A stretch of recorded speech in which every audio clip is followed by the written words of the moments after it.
গ্রামের নাম কাপুনিপুর এক্সপ্রেস। এখানে শীত আসে না, হানা দেয়। শীত পড়লেই মানুষ নয়, বালতিও কাঁপাকাঁপি করে।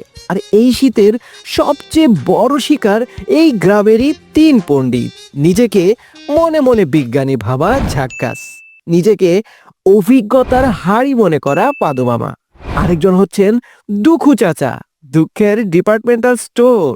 এই তিনজনের বিশ্বাস একটাই, শীতকালে গোসল করা মানেই জীবনের রিস্ক।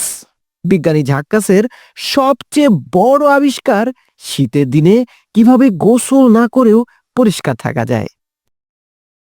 গোসল করলে অনেক সময় ঠান্ডা লাগে, নিউমোনিয়া হয়ে যায়। আর নিউমোনিয়া মানে মৃত্যু। তার মানে কি বোঝা গেল? এই নিউমোনিয়া করোনার থেকেও শক্তিশালী। আর আমরা নিউমোনিয়া থেকেও শক্তিশালী, কারণ আমরা গোসল করি না।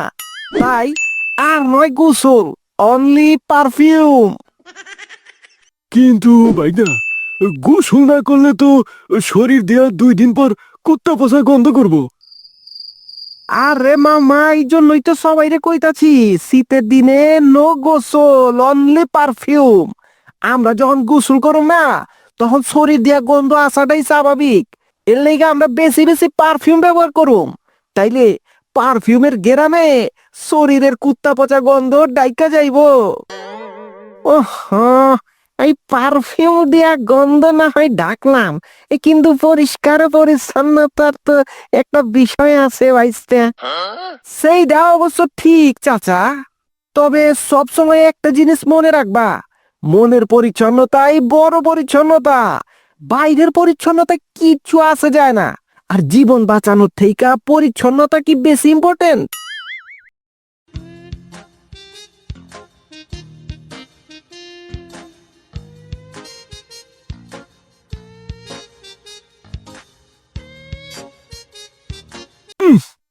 বাবা জাক্কাস, তোর গায়ে এমন গন্ধ কে? মামা, এইটা আসলে লেয়ার্ড স্মেল। প্রথম প্রথম এই গন্ধটা অ্যাডজাস্ট করতে একটু সমস্যা হইব, পরে অভ্যস্ত হয়ে যাইবা। ঠিকই কইছস।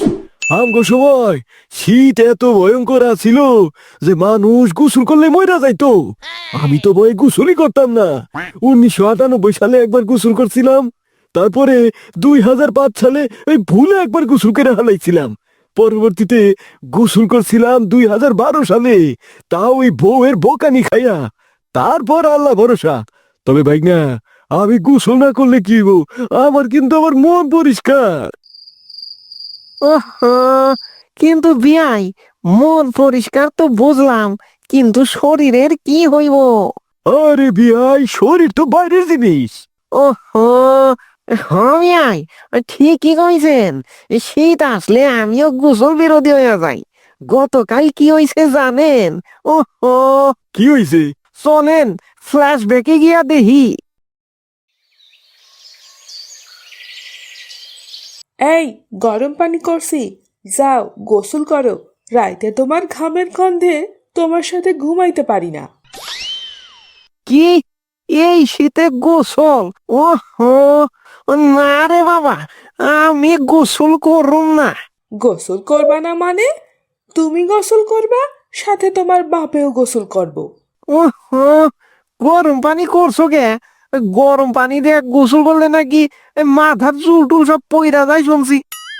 ওইটা নিয়ে আপনারে ভাবতে হবে না মশাই। আপনার মাথায় পড়ার মতো চুল আর নাই। যেগুলো পড়ার মতো আসিল, ওইগুলা সব পইরা এমনিতেই সাহারা মরুভূমির মতো হইয়া গেছে। ওহো, না, আমি গোসল করুম না। ভাবি, সাসি, খালা, এইদিকে আসেন।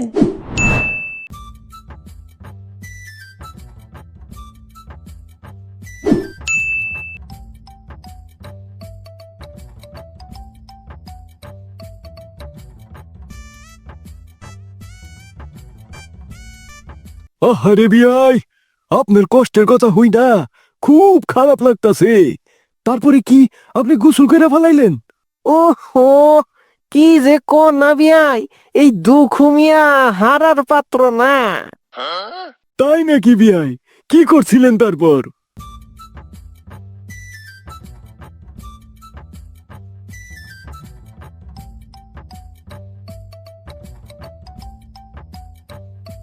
এই তো বিয়াই, এই না হইলে আপনি আমার বিয়াই।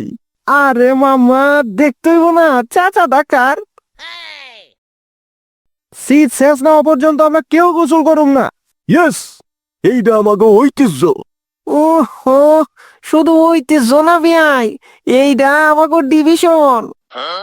আরে চাচা ওইটারে ডিভিশন কয় না, ওইটারে কয় ট্রেডিশন ট্রেডিশন।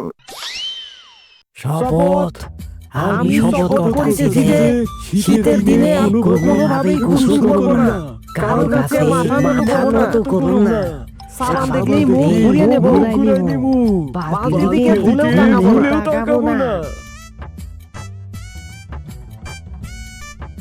না, এই ঝাঁক কাজ পা দু আর দুঃখ লেগা তো গ্রামে টিকাই যাইতাছে না। এই তিন খাসায় গোসল করে না, এই গ্রামটা গন্ধ দিয়া বইরা যাইতাছে। কোনো হানে একটু বসা যায় না, হাঁটা যায় না, চলা যায় না।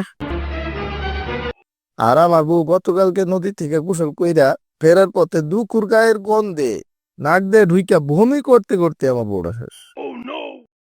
তোমার বউ তো খালি বমি করছে, আর আমার মাইয়া দা কালকে স্কুল থেকে ফেরার পথে যাক কাজের সাথে দেখা, যাক কাজের শরীরের গন্ধ আমার মাইয়া নাক দিয়ে ঢুইকা পেট খারাপ হয়েছে। ওহন আমার মাইয়া ডায়রিয়া, হাসপাতালে ভর্তি আছে।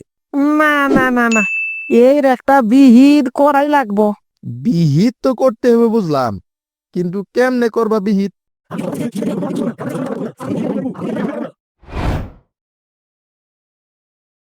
ছাইরা দে শয়তান, আমার দেহে পানি ঢালা পারবি কিন্তু মনে পারবি না। আরে জাহেলিয়াতের যুগে মানুষ এত জালে বাসাল না, সামান্য একটা গোসলের লেগা এই গ্রামবাসী আমাকে এমনি বাইন্ধা রাখতে পারলো। ওহো, বিয়াই আমারে মাফ কইরা দিয়েন। ওই গোসলের পরে যদি আমি মইরা যাই তাইলে হয়তো আর মাফ চাওয়ার সুযোগ পাবো না।